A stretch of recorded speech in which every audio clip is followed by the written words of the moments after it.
Okay. Hey, everybody. Thanks again for being a part of Win TV. We're so glad you chose to watch our program today. I'm Denise Rollard Barnes, publisher of the Washington Informer, and your host today. Let me first thank the Informer team, uh, editor Kevin McNair, for pitching in last week. We had a great show. And you know what was so exciting?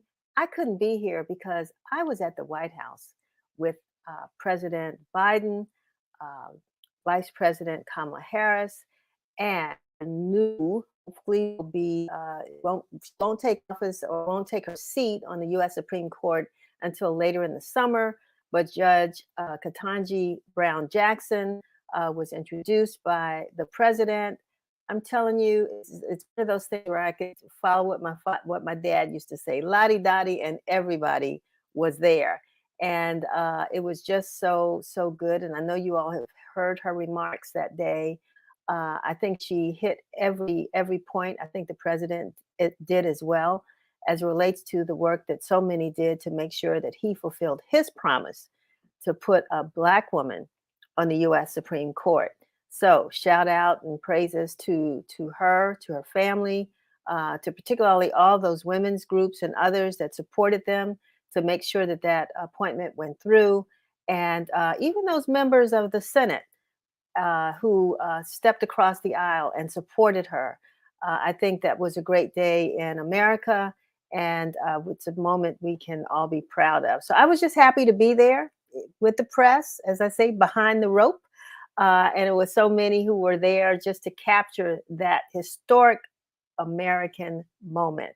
So thank you, Kevin, and Chevry and everybody else who made the show continue while I was away. I wanted to try to do a live feed, but she started speaking right right as this show was about to end. So there's no way I could kind of jump away. But anyway, we will be following that and following what else is happening, not only in the Supreme Court, but in the Senate and the House, because this is your place. We want to help to keep you informed about the news that impacts you.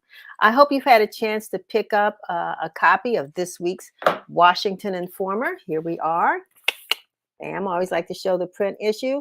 And you'll see on the front cover, we had to do a shout out for ourselves. We just couldn't help it. But we participated in the Cherry Blossom Parade last Saturday. The big highlight, the parade was back, just like the Emancipation Parade will be back tomorrow. But we did have a banner in the parade. We preceded the Easter, we were behind the Easter Bunny, but in front of the Easter eggs. So, but the main point is that we were there, and it was good to be a part of that. It was a wonderful day, and great shout out again to our Congresswoman Eleanor Holmes Norton, who marched in that parade, as well as the Balloon Knights. They were back. They're a highlight of any parade. And so it was so good to see them there as well. So if you haven't had a chance to pick up a copy of The Informer, please remember you can get a digital edition. You can read it online at WashingtonInformer.com.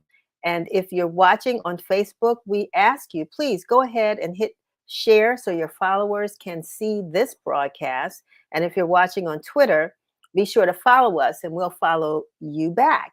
And be sure to subscribe to our YouTube channel at Washington Informer TV. That's one word all together, Washington Informer TV. So go to Washington Informer. You know what, Sherry? I found that I hadn't even subscribed. True confessions. I mean, I tell the truth here because that's what we do at The Informer. So I finally did that today. So we have one more number. We're trying to get up to at least that 1,000 group of subscribers, or really exceed that. But so we hope that you will go to YouTube and subscribe as well. Checking out some of our stories this week, just want to highlight a few that were published in The Informer. One, of course, is Howard University Hospital's plan to revitalize the hospital. Big news for Howard. Howard has just been all over the news this week. And actually, been getting a whole lot of news over the last year or so.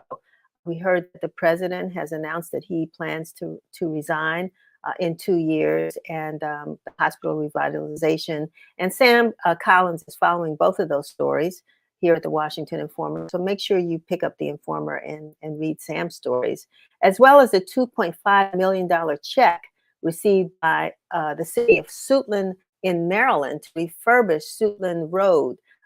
Will Ford, our Prince George's County editor, is following that story and talking to some of the residents in the area to find out how that's going to impact them. They really seem to like living in Suitland, a little worried about crime, as we've heard on stories recently, particularly one reported last night. But revitalization is important, and I think those infrastructure dollars that the president's trying to get into our communities, those are places where we're going to see it. James Wright is keeping us up to date on our local elections, and we'll be doing more coverage with that. And you can always go to the Washington Informer website where you will see election 2022 and read all of the stories that James has been writing about the DC election. Will's been covering the elections in Prince George's County. They are going to elect a new governor, while we will be either re-electing or electing a new mayor here in the District of Columbia. In a few weeks, a new Ward 8 Farmers Market will open in front of the National Stadium. And you all may be saying, Ward 8, National Stadium? Well, if you haven't been following the news, you know that now Nat Stadium is in Ward 8. Due to the census and redistricting, the Ward 8 community now is west of the Anacostia River, and it does include Nat Stadium. And so there will be a new farmers market opening there. We're going to talk to the manager coming up soon. And we hope to talk to some of the farmers there as well to talk about the great fresh produce that they'll be offering. And for those who don't know, and I hope you take this bit of information and share it with your friends and neighbors in the DC community, DC Futures is offering up to $8,000 in tuition assistance for low to moderate income residents choosing to pursue a degree in information technology, health, science, or education at either the University of the District of Columbia's Community College, at Trinity Washington University, or Catholic University. I'm going to say that again. That is $8,000 that's being offered by DC Futures for low to moderate income residents who want to go back to school and who are interested in degrees in information technology, health, science, or education. So pick up a copy of the Washington Informer to get the details about that story, or go online and you can see it as well. We don't want DC Futures money to have to go back or wherever. We want to make sure that folks take advantage of that program. And if you want to go back to school, go ahead. There's a lot of help out there for you. And Easter Sunday is this Sunday, day after tomorrow, and the family tradition of Easter Monday at the Smithsonian's National Zoo has returned. The zoo will be offering family-focused activities, and who won't want to pay a visit to the pandas? If you haven't seen them, you want to go. Did you know that April 16, 2022 marks the 50th anniversary of the arrival of the giant pandas Ling Ling and Sing Sing at the Smithsonian's National Zoo and Conservation Biology Institute? So that started a decades-long giant panda program, and there's a new I can't even call it a baby panda anymore because she's probably gotten so big. But the pandas are there, and so make Monday a family day at the National Zoo. We should have pretty good weather. I haven't checked it, but we should do a weather forecast, Jeffrey, so we can let folks know what the weather's going to be. But please go out, have fun, make it a family day, and enjoy all the great animals you can learn a lot about at the National Zoo. So for our guests this week, today, as we talked about a little bit earlier, tomorrow is Emancipation Day, and joining us to talk about the exciting events this weekend is Dr. Angie Gates, the director of the DC Office of Cable, Television, Film, Music, and Entertainment. She will share with us some of the highlights of the celebration tomorrow and why we even celebrate Emancipation Day. And we may have more viewers today, I would hope, than normal, because today's a holiday here in Washington, D.C. And because of Emancipation Day, we now have our own holiday. April is Jazz Appreciation Month, and we have joining us today Dr. J.B. Dias from the Herbie Hancock Institute, and Eben Dorsey. Yes, Eben Dorsey is a senior at Baltimore School of the Arts, and a fantastic young woman that I've had a chance to talk to briefly before this program. And so we're going to talk about a program, a jazz performance program, an educational program, which they term a jazz informant, which will take place next week at the U.S. Department of Education. So we're going to learn more about that. And also, April is Second Chance Month. And with us is Alicia Horton, the executive director of Thrive DC, who will share some of Mayor Bowser's initiatives that could end the chronic homelessness in the District of Columbia. So we're looking forward to welcoming her to the show. And 420. Now, I didn't know what 420 was. I had to kind of catch up on that. 420 is the day tens of thousands of Americans gather around the country to demand the legalization of marijuana. And the date has come to be known as the Marijuana Tax Relief Holiday to celebrate, or depending on where you live, to push for the legalization of marijuana. So we're going to have Dr. Chanda Macias, who's going to talk with us about equity in the marijuana business. And before we welcome our guests, we have the short video because we're going to move on into our program. So we're going to have the short video about Emancipation Day, and we will bring on, following that, Dr. Angie Gates. This is Win TV News, bringing you the news that matters. You said we went.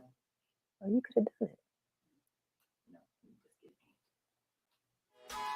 It's back, Washington, D.C.'s Emancipation Day celebration, and it's time to live in color. The parade, the music, the fun, and it all ends with a bang.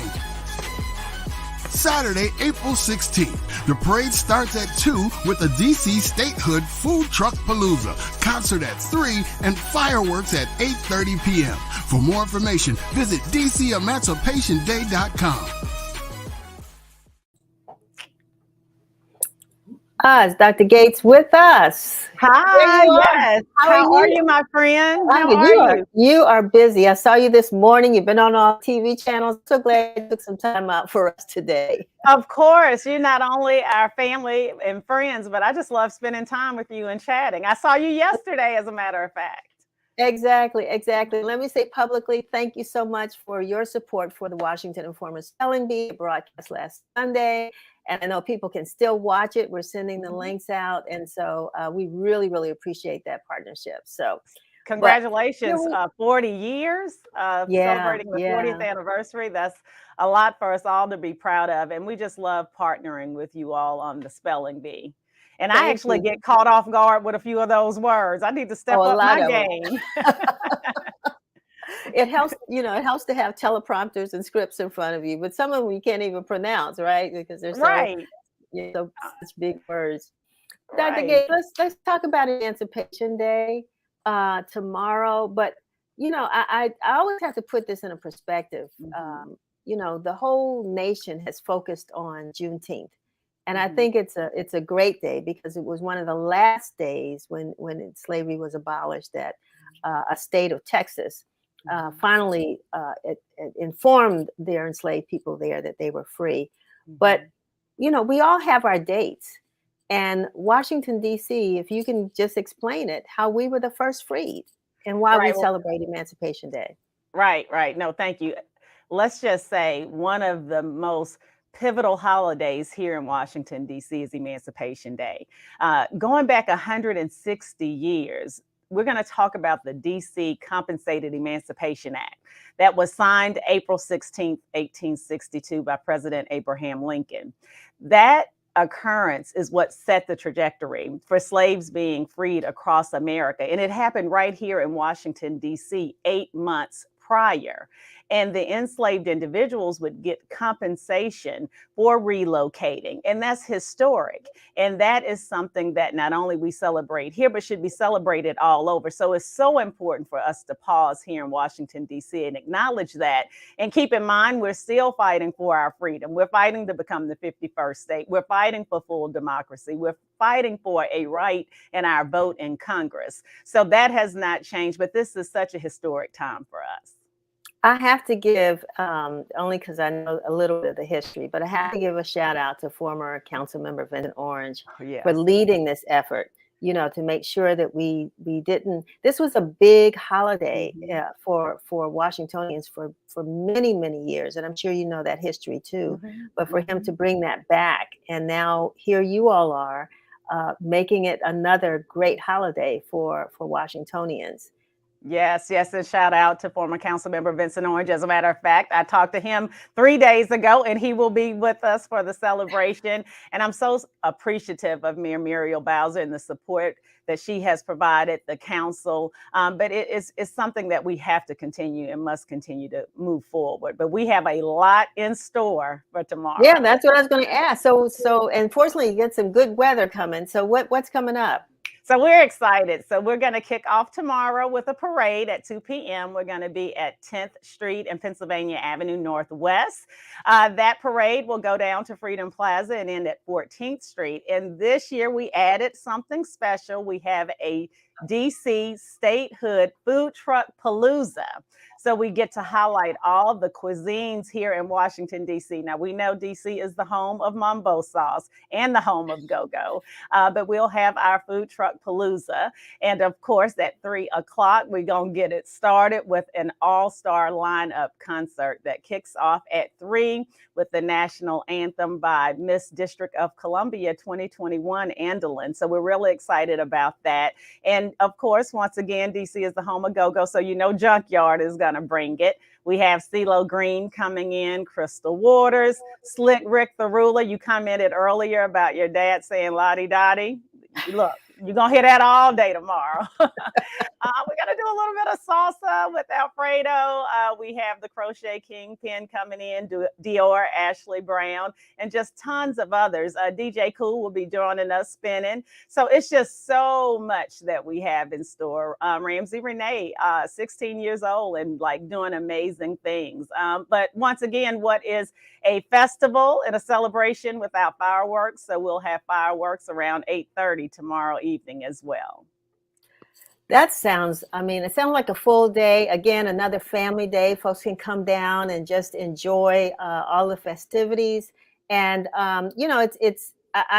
it's almost like you took 2 years to plan this, or had 2 years to plan this, because who knew that we would be in a shutdown and not be able to get out and celebrate. So, I'm sure this took a lot of planning.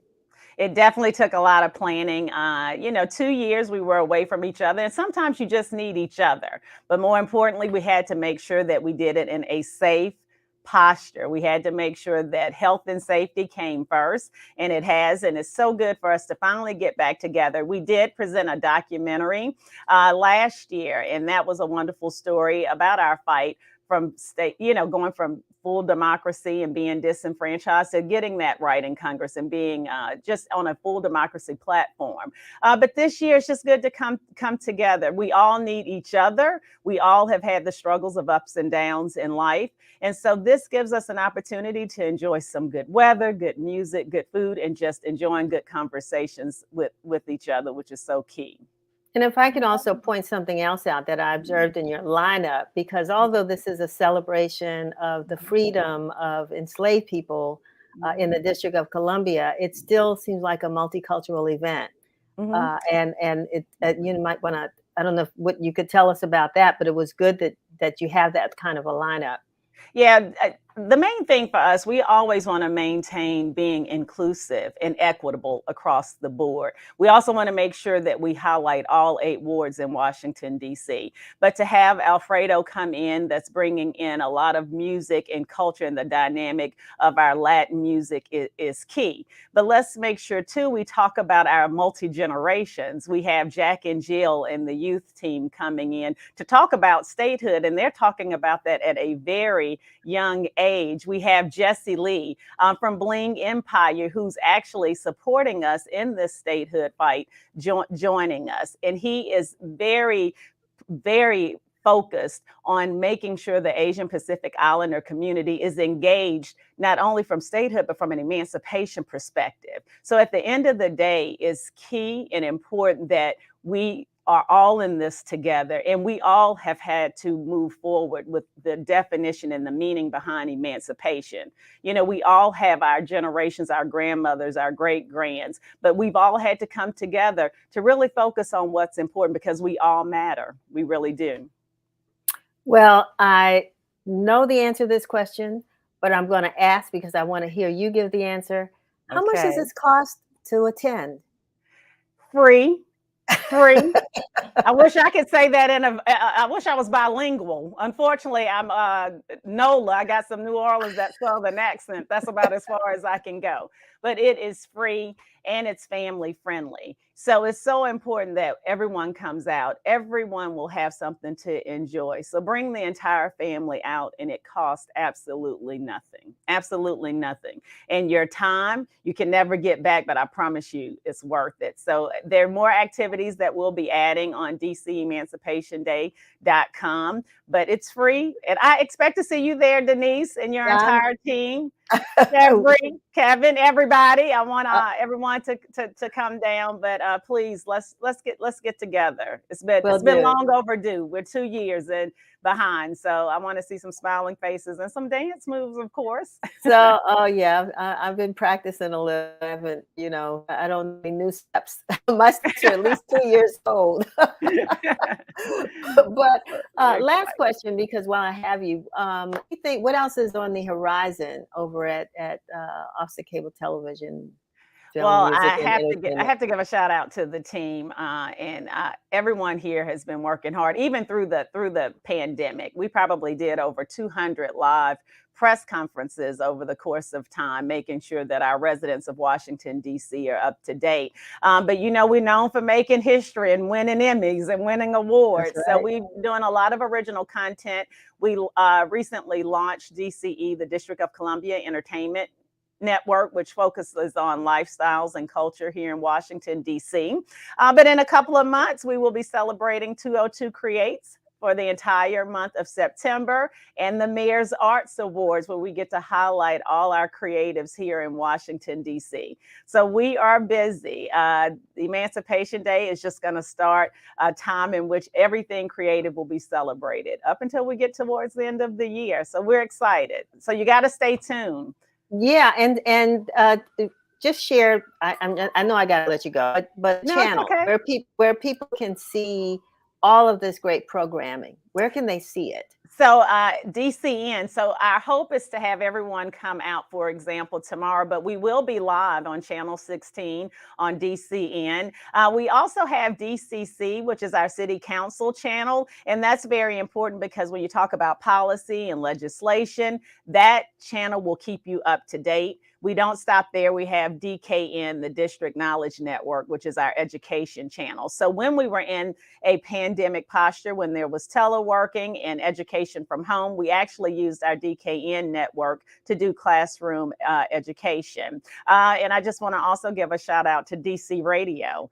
We recently celebrated our anniversary for DC Radio, and that was historic. We're the first government municipality ran radio station in partnership with WHUR. So we got to have you come over and get interviewed on some of our programming as well. Well, it's funny because, I hate to say when, but I remember those early days when the channel first started, and, over on 14th Street. And I think you and the team there have done so much to really Thank help to you. keep DC residents informed. I remember somebody saying once upon a time, we don't need this. And I'm so glad the residents said, are you crazy?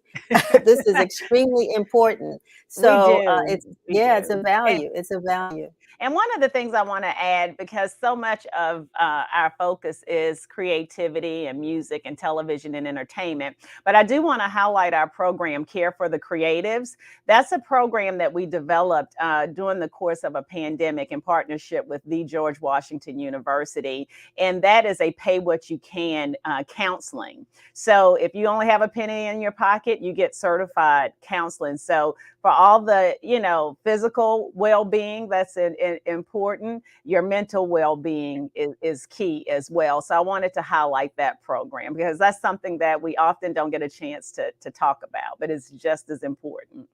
Wow. Okay. Well, we don't want you to be a stranger here at Win TV, and I'll be over there anytime. But thank you so much for joining us today, and I look forward to seeing you tomorrow. Sounds good. Thank you. And you all keep up the good work. You all are doing some amazing things. Thank you. Thank you. See you at Freedom. See you at Freedom Plaza tomorrow at 2:00. Yes. See you Okay. then. All righty. Thank you. Please, yeah. Let's go out and enjoy. Like freedom, like we never had it before, right, Sharon? So I want to thank Dr. Gates so much for being with us, and I tell you, she's one of the hardest working women in DC. But we got a lot of hardworking leaders in the city, and I would definitely put her at the top. Now we're going to talk to, in a few minutes, Dr. J.B. Dias, because this is Jazz Appreciation Month, and so it's really exciting to have him here to talk about the Herbie Hancock Institute of Jazz. We're going to watch this video, and then we'll get with Dr. Dias and Evan.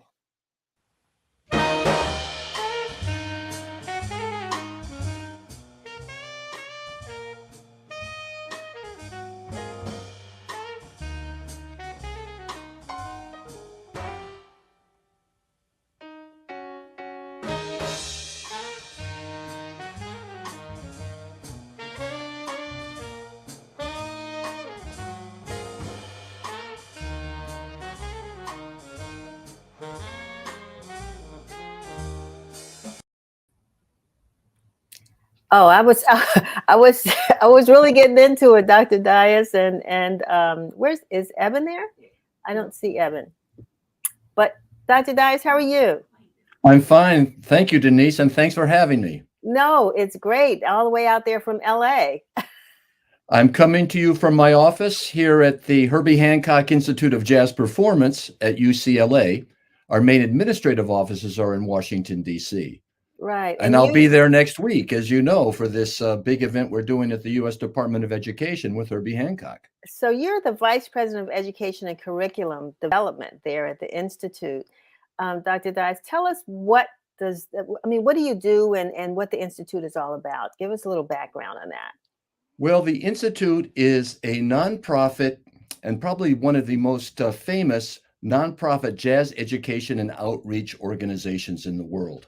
We have several components. One is our college program here at UCLA, but we also sponsor International Jazz Day along with UNESCO, where we have over 1 billion participants in 193 countries around the world participating in jazz on April 30th, participating by presenting concerts and workshops and jam sessions and listening parties and video watching, because jazz represents some of our deeply held values like teamwork and unity with ethnic diversity and the vital importance of really listening to one another. And we also have an international jazz competition every year. We have our bebop to hip hop program. And what we're doing on Tuesday at the U.S. Department of Education is reflective of our National Performing Arts High School program, where we present what we call peer-to-peer informants, which is a performance and information. We travel all over the country with these amazing young high school students where we have kids teaching kids that there's more to music than just rock and roll and hip hop, and they need to check out jazz. And if I tell them that, they don't hear me. But when these kids who are their same age, and it's always a very ethnically diverse group, and they're showing how they work together to make a greater whole, they listen to them. You know, it's been good over the years to hear artists such as Herbie Hancock, Quentin Marcellus, and so many others who really working hard, like you said, to preserve the music and to promote it among young people. And that's why I'm glad that we have Eben Dorsey with us today. She is a student at the Baltimore School of Arts and a jazz musician. How did that happen, Eben? Well, growing up, my family always kind of played music around the house. So, like, literally since I was born, I've been listening to all types of music. And specifically around 9 or 10 years old, that's when my school started introducing instruments to people. And so my mom took me to a sax music and dance camp, which was actually like a jazz camp with a lot of other stuff going on. And so I specifically got into jazz around 9 and 10, and I loved it. Why? What is it about jazz that interested you or attracted you? Well, it took a while for it to interest me and attract me, but it was so much different. It was more different than the stuff that I was listening to on the radio. I mean, there's real instruments like in your face. I know in Baltimore and DC, there's live music scenes, and there had been for a long time. And so we would go to shows, and I'd see all these people are playing. Sometimes they're not reading music, and so that concept took a while to register in my head. Like, how are they doing this? Like, how are they improvising? And so it just takes a lot more. And I could see the passion and the teamwork on the stage, and I wanted to take part in that, especially since my brother at the time was also learning. And so I found it as an opportunity for both of us to, do this together. And it was a journey, and we ended up loving doing it, especially together. And your instrument is? I play the alto saxophone. Which is, we just watched you playing, right? Yes, that was me. Wow, it's amazing. And Dr. Dice, how did you discover Eben, and how, the other young people, you can tell us who they are, that'll be performing in this program next week? Well, Eben is one of the best alto saxophonists for her age in the country. We sponsor these 12 performing arts high schools around the country, and I visit each of these schools 2 or 3 days a year, and I mentor the teachers, and I work directly with the students. And while I'm at these schools, I have my eye on who are the very best. And what we do every Wednesday night, we have a Zoom forum with the 24 best performing arts high school jazz students. These are the jazz stars of tomorrow, like Eben, and they meet each other. And every Wednesday night, they perform for each other. And I do some teaching, but it's mostly them networking and constructively criticizing each other and telling them what they're working on and what maybe others should be working on. It's a great thing. So because we're doing this in Washington, D.C., we picked our 2 best from the Baltimore School for the Arts and the 2 best from the Duke Ellington School of the Arts in Washington, D.C. And our wonderful drummer is from the Jackson Reed High School in Washington, D.C. And that's the quintet right there. So the exciting news that I also discovered for next week, Eben and Dr. Dice, is that you will be playing with Herbie Hancock. Yes. How do you feel about that? It took a while to register that was happening, but now that it's coming up, I'm like starting to be like, okay, this is actually happening. I'm really excited to play with them, to meet them, and just the experience overall. I know it's going to be great and it's going to be fun. So I'm looking forward to it. Dr. Dice, one of our writers, Brenda Seiler, who, I think is doing a story on this as well. And I'm reading comments in the chat here. And she talked about, a young lady in jazz, how exciting that is. And you talked about diversity. But, gender diversity is an interesting sort of, way that this is playing out as well, to get young ladies who are interested in jazz. How is that working? Well, jazz is the great equalizer. And jazz started a little over 100 years ago. I mean, the very first jazz recording was in 1917, and it was invented by the African American community and evolved through the African American experience. And today, jazz is completely inclusive. It's played by all ethnicities and backgrounds and religions and genders all over the world. in fact, all 7 continents. I mean, even in the science station in Antarctica, they're listening to jazz. Even in outer space, at the space station, they're listening to Miles Davis and Herbie Hancock. So it's not only the world's music. It started out as America's music. It's now not only the world's music, but maybe the whole cosmos as well. Exactly. And I mean, where do you want your jazz performance, your musicianship, where do you want that to take you? What are your hopes and dreams? I definitely want to travel the world with my music, playing with people that I love to play with. I love to continue playing with my brother, composing albums. I want to do everything. So I'd like to see. I know we have to say this. I know Herbie Hancock is one of your favorite jazz musicians, but who else do you admire in the world of jazz? I could go on forever about people that I look up to. I'll say a couple. Definitely Dante Winslow and Mashika Winslow, both BSA alumni and like amazing musicians. Kamasi Washington, Kenny Garrett, Thundercat, Terrace Martin, Ornette Coleman very recently. So I check out a wide range of musicians, but I'm especially thankful for the East Coast family and the West Coast family who've taken musicians like me under their wing and have really been supporting us since the beginning. And I'm going to have to ask you this too, because when you talked about the music that you used to listen to, and a lot of young people, we just assume they're into hip hop and rap and all that, but clearly, Dr. Dias, that is not always the case. But what do your friends say about you when they see you, walking down the street with your sax in its case, or you're going to rehearsal or whatever? Are they asking you, what are you doing that for, or do they praise you? How does it work? In middle school, it was a little weird for them. They didn't really understand it, which is, I get it. But I mean, now that I'm in high school and I go to an art school, I'm surrounded by people who are just as serious about the music as I am and just as serious about art in general.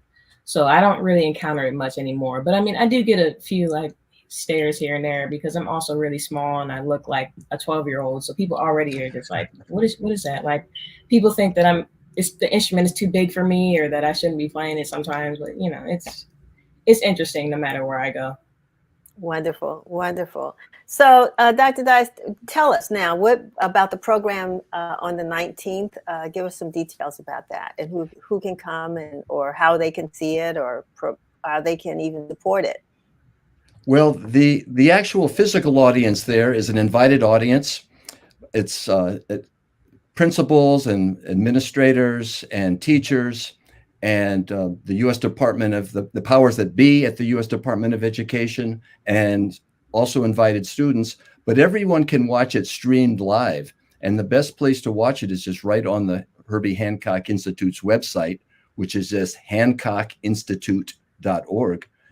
And it starts at 1:00 this Tuesday, April 19th. And we hope everyone tunes in and watches. We'll also be doing besides performing with Herbie, we'll also be doing a What is Jazz demonstration where we break down what makes jazz jazz. Wow. And I know early before we went live, you told us about the transition from the Thelonious Monk Institute to the Herbie Hancock Institute. And so you said the name changed 2 years ago, but Herbie Hancock has been out here doing this work for, I guess, his entire career. And so we're really glad for people who've been following that. Maybe I'm East Cumberland, but it was good to know that we're really talking about a similar or the same program. It's the same program. The name was changed to honor Herbie Hancock, who is not only, as everyone knows, a jazz legend, but a true humanitarian. I mean, he is the International Goodwill Ambassador for UNESCO, which is one of the most important arms of the United Nations, where Herbie believes that jazz should be more about than just music. In other words, jazz represents tolerance and perseverance and getting along. Because in jazz, as I was saying before, it doesn't matter how old you are, where you come from, your gender, your background, your ethnicity. Everybody comes together to speak this language of jazz for the greater good. I got to ask you too, what brought you to jazz? I'm sorry, say that again? What brought you to jazz, to the world of jazz? Are you Well, a musician or? This is what happened with me. I started out as a rock and roll guitar player. In fact, I was like the hottest guitar player in my high school. And I was never going to go to college because I got into a rock band, which right after high school, and I was touring all over the country. And a couple of the guys, the bass player and the piano player, they were into jazz. They were listening to jazz. And I really respected these guys because they were older and wiser. I mean, one was 19 and the other one was 20. Oh, wow. And I went, wow, these guys are into jazz. So we went to a jam session on one of our days off. And I was like the hot guitar player in the band, but we go to the jam session on the Sunday in between, and they're playing and improvising. And I fell on my face because I couldn't improvise. I was playing just like how I would play it every night off the record.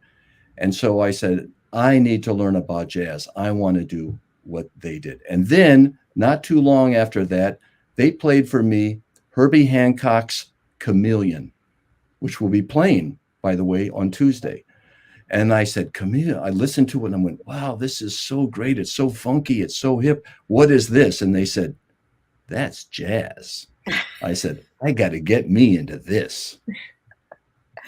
Well, there's a story. I knew there was a story back there. That's why I thought I would ask. And Evan, my question for you is, with all the songs that you're having to rehearse or to practice for, which one you think is really going to knock folks out on Tuesday? What do we have to listen out for? Where we're going to see you? I am definitely looking forward to Drifting. Okay. I'm excited about that one. I really like playing that, and it's either Drifting or Cantaloupe Island for me, I think. Okay. All right. Well, we're going to be watching. I want to thank both of you all for joining us, for sharing this program with us.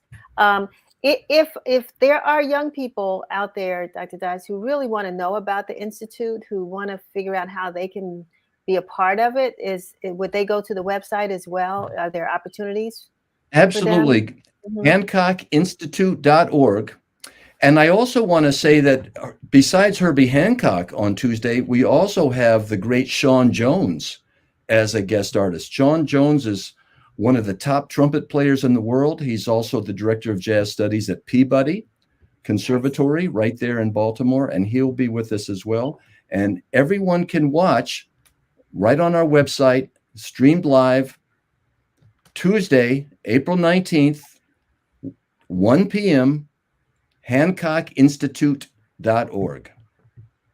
Wonderful.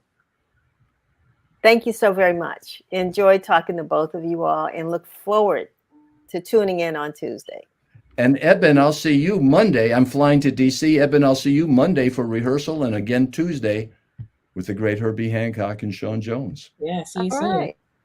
Okay, no. You all have a great day. Thank you. Good luck to you, Evan. Yeah, wow. So that's a name we need to remember. Eben Dorsey. For you, those jazz lovers out there, just mark that down, because I'm pretty sure we're going to hear more about her as her career blossoms, beginning even before this. But being recognized must mean that she's, as we heard earlier, she's one of the top players or saxophone players in the country, a young woman, young teen. So we're going to move now to Dr. Alicia Horton, who is the executive director of Thrive DC, and talk to you. Hey, how are you, Alicia? I'm well.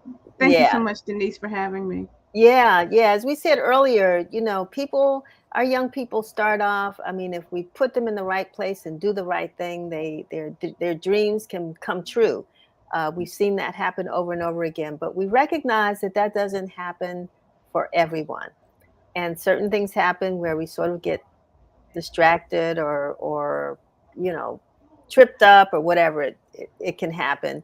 And there you are at Thrive DC, trying to help to pick up the pieces. So tell us about Thrive DC and what you do there. Thank you so much. So, Thrive DC is about 43 years old institution here in Washington, D.C. We've operated in a few locations. Currently, we are in Columbia Heights, where we've been for the last almost 14 years now. We are a social service organization really providing supports to vulnerable communities.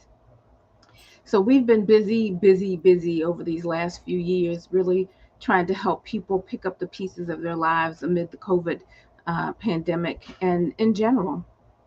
So we're excited to be here and to talk more about some of our work.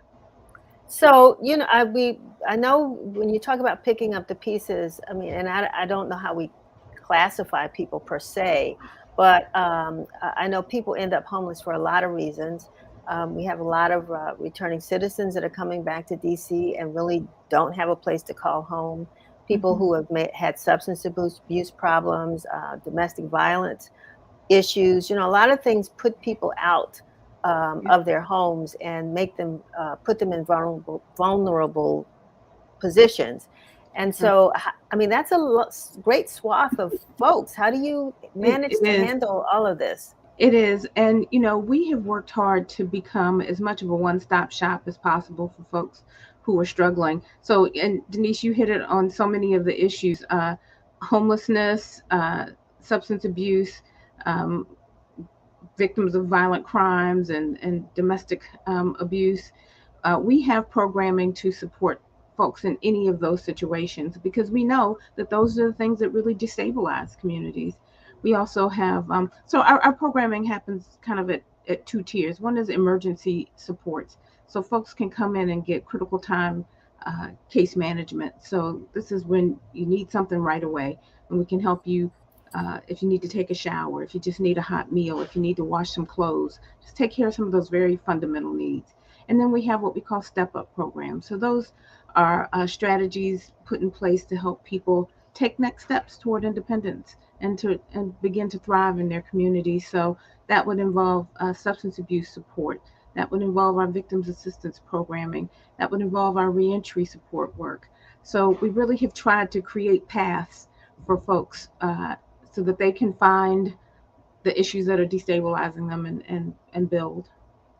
So, and the biggest question for me right now is, how do they find you?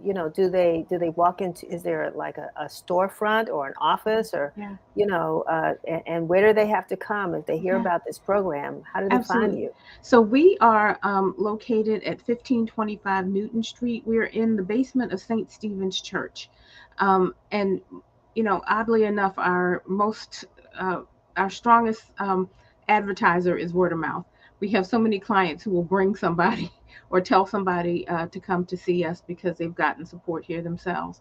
So, and of course, we have a website, and people can visit our website for more information. But we also get a lot of referrals from other organizations, other agencies who will send folks here to us for supports. It's interesting because I think everyone has had an encounter with a person that they really wish they could help, but they just didn't know how. Yeah. And they know that this person may or may not. You can, like they say, you can lead a horse to water, but you can't make them drink. But at least you need to be able to point to them. There's water there, so it's good to know that this program is there. And so you don't necessarily have to be referred by a government agency or anything. You can just be a person who just says, I need some assistance. I need some help. Listen, we have one of the lowest barrier programs available in the district. You can come in and get something to eat. There's no questions asked. We may ask for a name, but you can give us anything. It's really just for a count. We really just want people to be able to come in, build relationships, build trust, so that they can take, again, the next steps towards stabilization. How do you all measure success? I mean, on an individual basis, or how do you measure that your program is being successful, is making a difference? Well, it depends on the individual. Folks come in and they set up their own case plans. So they determine what their goals are. and then we work with them to help meet those goals. So their goal may be to find housing. Their goal may be for employment, and we have employment training programs, and we have housing assistance. So we're going to put you again on the path that you deem as your path to success. What do you think is one of the biggest challenges, though, facing people in those vulnerable populations, particularly with returning citizens? Yeah. Is it acquiring homes, jobs? What's the biggest challenge they face, and then how have you all been able to support that? Yeah. So you named it. Getting jobs, getting housing. You know, there's so many obstacles that are thrown into the path of the folks who are coming home. We actually have a campaign called The Chance to Thrive, where we're working to help people realize how their biases and preconceived notions are setting up people for failure. So when you decide you will not hire a returning citizen for no apparent reason, but because you have an identified bias around that, that's a problem. When people decide they won't provide housing to returning citizens, you just don't give people an opportunity to really rebuild their lives. And they want it more than we want it for them. They're hungry for an opportunity, a second chance. And we believe that they deserve that. So we're working hard from public awareness campaigns to employment training to really set people up for success. And are there organizations you partner with? I know that you gave us the address, which is in Northwest, but when we Mhm. look at, Northeast and Southwest or Southeast, other parts of the city, do you partner with other organizations, or would folks really have to come to your location to get them? Absolutely, absolutely. Particularly around reentry. I sit on the leadership council of the Reentry Action Network, which is a coalition of reentry service providers, and they are all over the city. And we work in conjunction to make sure that whatever the need of that returning citizen is, if we can't provide it, we're going to connect them with an agency that can. Or if a different location is more convenient, then we're going to connect them in that way. So we belong to coalitions like that all over the city. Did I hear you say that you've been around Thrive DC has been around for, did I hear 40 years? Did you say that? 43 years. We're 43 years old. 43 Mhm. years. Okay. And Mhm. how are you funded? We have several different funding sources. We have some government support. We have some individual funders and some foundation support. So we work hard to resource the programming that we provide to our client community. Is there any way that individuals can support your program? Absolutely. Please visit our website at www.thrivedc.org, and you can find out ways to plug in not only your resources, but you can also plug in your time. We really require the support of our community to make this happen. We believe that this is a community job. So we have thousands of people who come through our doors to help us through their volunteer work. Okay. And is there any, like, one of the greatest needs? You have people that COVID has caused folks to really sort of purge a lot of things out of their homes, for example, clothes Mhm. that they don't wear anymore, or Mhm. whatever. I mean, do you all take like items like that, or not? Um, we take some items, but we have to be a little particular because folks are not always as particular. Yeah, I So got we you. we Okay. want we want folks to give with dignity and help us support. But again, if you visit our website, we have a wish list of items, Okay.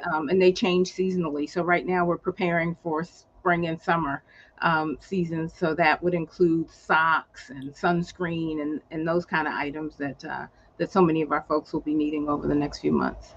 Yeah, we talk about housing in the District of Columbia and how expensive it has become. And and then of course with COVID now, some of the things changing where people evictions may be Hmm. rising, and what have you. So are your numbers increasing? Are you seeing the need Oh, becoming greater? yeah, it's interesting. We have always had a pantry program, an emergency pantry program, and pre-COVID, we were probably doing 90 to 100 bags a week for clients in the community.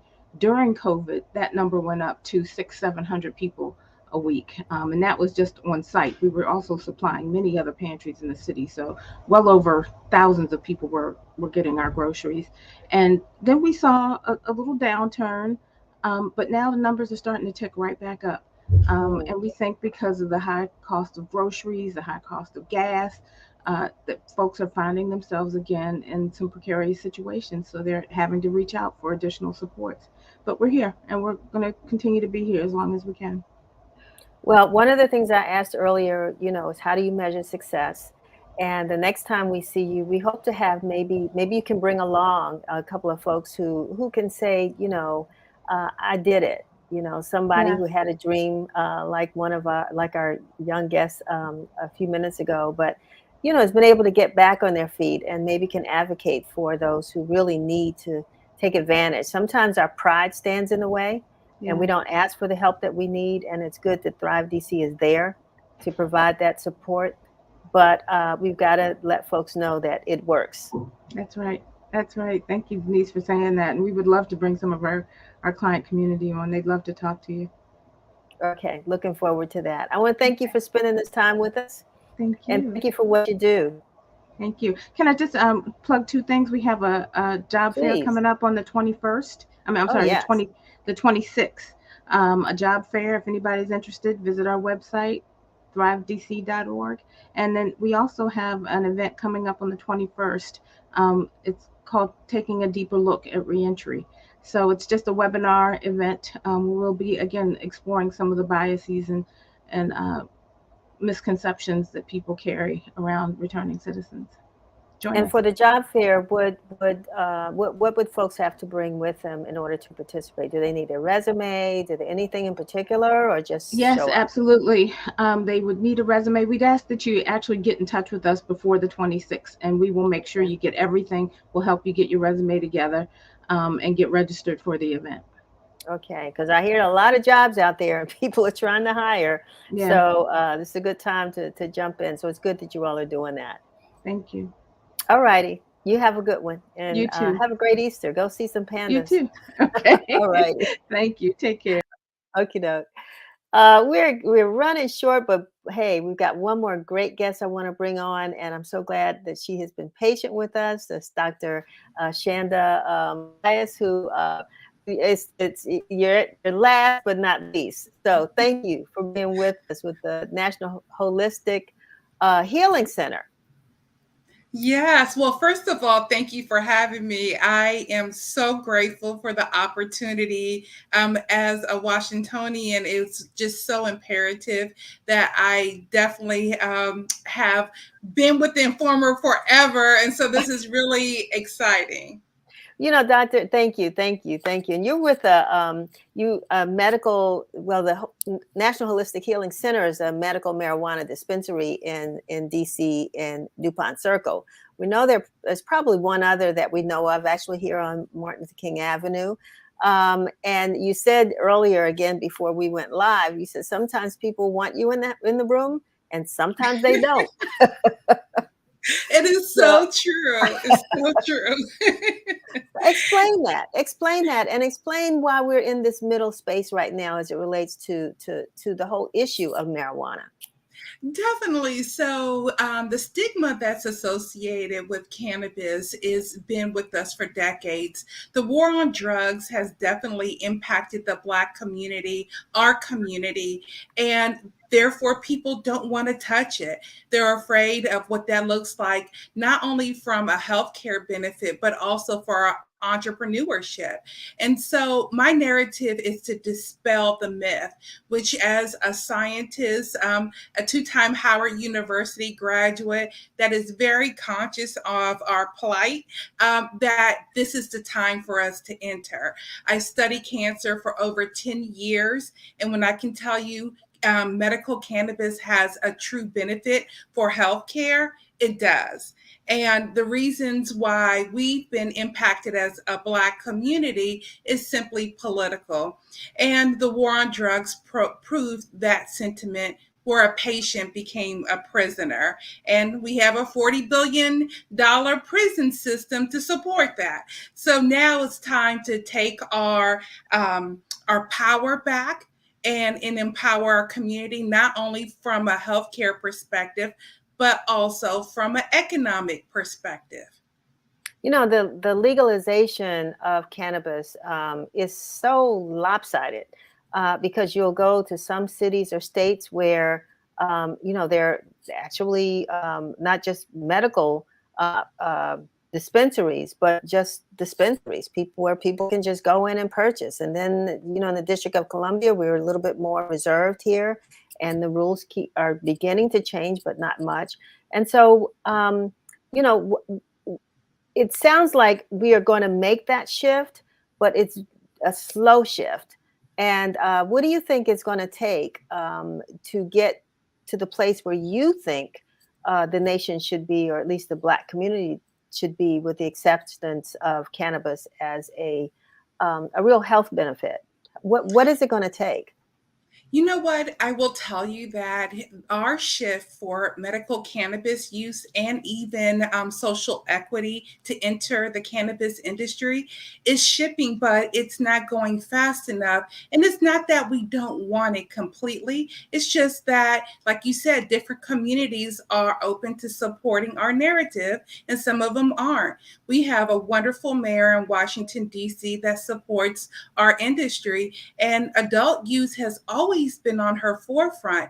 And she has been muted by the federal government in the sense of the Andy Harris rider that prevents us using any local DC monies towards any type of cannabis programs that are for adult use. So her hands are tied, just like with us trying to emancipate and become our own state. We just don't have the power right now, and we're fighting the good fight. And, when I think about Eleanor Holmes Norton and how she's been behind vocalizing what we need, not only in the cannabis movement, but in the DC movement, period, we are not giving up. But when we get our power, we will win the fight and we will be represented equitably. But it's just about getting the power behind us to support our narrative, which is our community. So, and from a entrepreneurial or business standpoint, I know that there may be some challenges. I think that uh, Black business owners have faced, or maybe not. Maybe you can tell me where we are in this whole ecosystem. Are we there? Are we having greater challenges than others? Does it depend on the city or the state where you're located? What's that fight been like? That fight has been continuous. If I look at the nation as a whole, African Americans only own 4% of any medical or adult use cannabis facility or operation. 4%. And we already know this is $1 billion business, not 1 billion, but it's treading really fast to over 20 billion, and only 4% in the nation of African Americans are represented.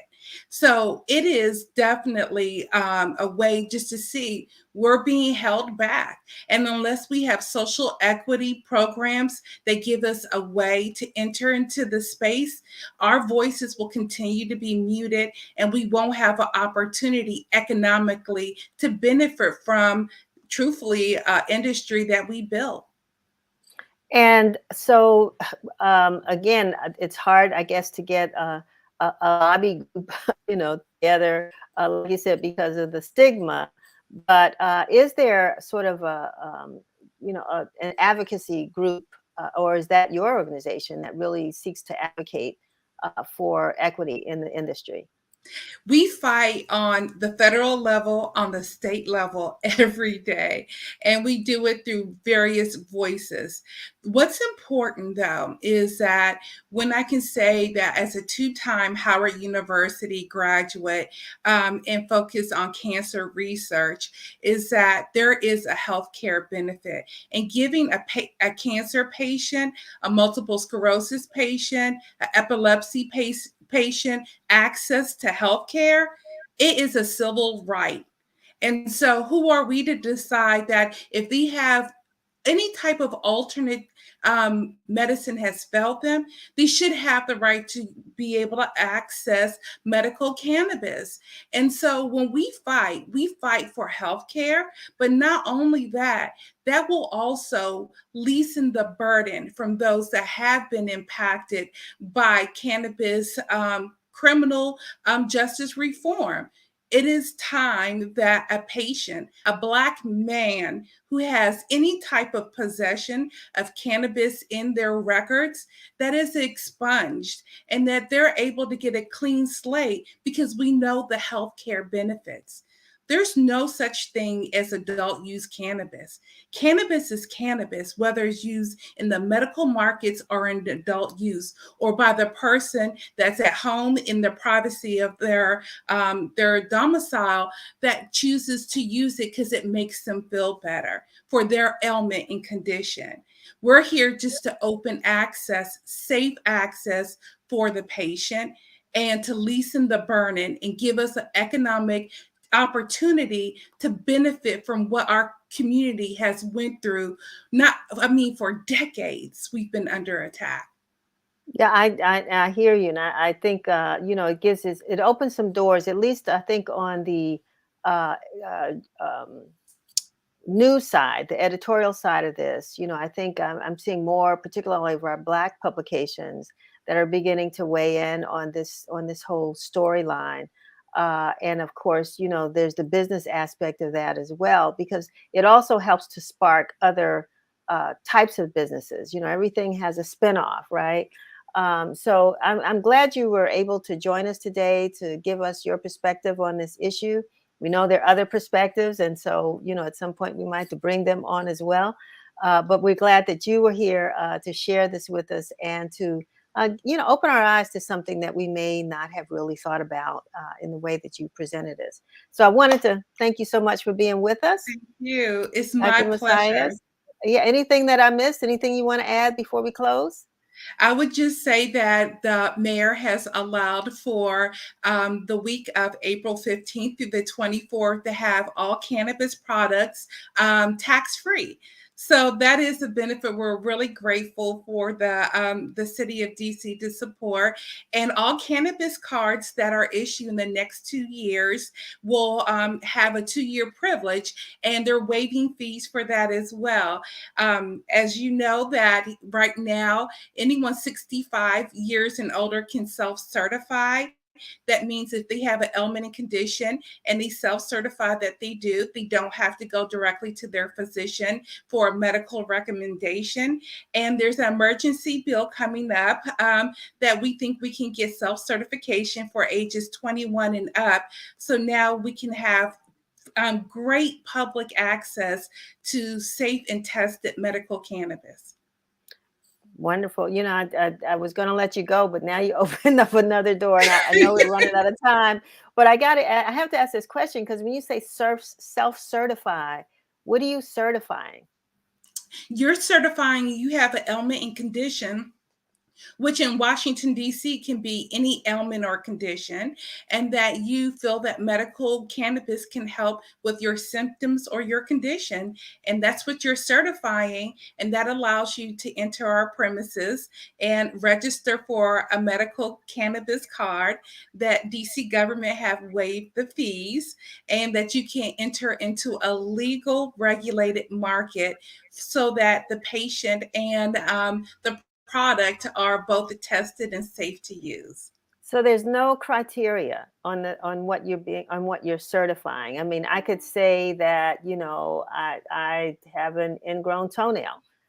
Can I get certified for that?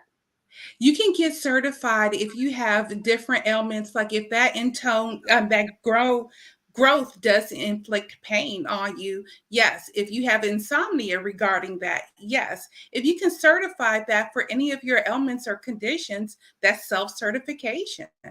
And so that's why we want. Go ahead. No, we just want patients to have that access if they feel like medical cannabis can improve their quality of life. Well, to me, it sounds like we're definitely on the road to legalization here. So now that we've gotten to that point, But it's interesting. It's interesting, and so that is big news right there for a Huge. lot of folks who didn't know that. That is huge. And so I'm sure after this show, it will probably get a lot of shares. And I hope you get back to DC in time to open your doors and and get all your new customers. Well, thank you so much. And it's just been a privilege to be here. Like I said, I have admired you for so many years. So this is like my fangirl moment. So Oh, thank you. thank you. Thank you. All right, Dr. Macias, thank you so much with us and sharing. And we make you back because we might have more that we want to share about this topic as it evolves. So thanks It for would be my sharing. blessing. Okie doke. All right. Have a good one. So that brings us to an end to our program. Very interesting. I hope you all enjoyed it as much as I did, learned as much as I did. This is what we always try to do, is to share and inform. I want to thank our regular viewers, Abbott, of course, my mom. I always have to give a shout out to her. And, so many others that have been watching us. John Stan, so glad to see you at least sharing this program. Now you know a little bit of what we do here at Win TV. And make sure you share this. Austin Cooper, thank you. So make sure you share the program. I hope there's some segments here that you learned something from.